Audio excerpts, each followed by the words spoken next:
হিন্দুত্ববাদের ধারণা চাউর করে ২০১৯ সালের নির্বাচনে বিজেপির সাফল্যের পর অনেকের ধারণা ছিল এবারও এটি মোদির হাতিয়ার হিসেবে কাজ করবে। এমন প্রেক্ষাপটেই ১৮তম লোকসভা নির্বাচনে বিভিন্ন আসনে প্রার্থী হয়েছিলেন ৭৮ জন মুসলিম। ঘোষিত ফলাফল অনুযায়ী এসব প্রার্থীদের ১৫ জন জয়ী হয়েছেন। জয়ী এসব প্রার্থীদের মধ্যে আছেন পরিচিত মুখ ও ভারতের বিশ্বকাপ জয়ী দলের সাবেক ক্রিকেটার ইউসুফ পাঠান। পশ্চিমবঙ্গে তৃণমূল কংগ্রেসের হয়ে লড়েন তিনি। তালিকায় আরও আছেন কংগ্রেসের প্রার্থী ইমরান মাসুদ, সমাজবাদী পার্টির ইকরা চৌধুরী, একই দলের আফজাল আনসারি। হায়দ্রাবাদে নিজের আসন ধরে রেখেছেন এআইএমআইএম এর সভাপতি আসাদুদ্দিন ওয়াইসি।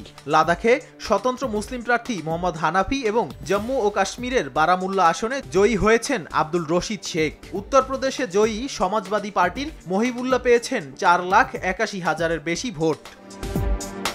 প্রতিদ্বন্দ্বিতা হয়েছে একই আসনের মুসলিম প্রার্থীদের মধ্যেও। কাশ্মীরের অনন্তনাগ রাজৌরি আসনে সাবেক মুখ্যমন্ত্রী মেহবুবা মুফতিকে হারিয়েছেন ন্যাশনাল কনফারেন্সের মিয়া আলতাফ আহমদ। শ্রীনগরে জিতেছেন এনসির প্রার্থী আগা সৈয়দ রুহুল্লাহ মেহেদি। নাদিম মারজান, সময় সংবাদ।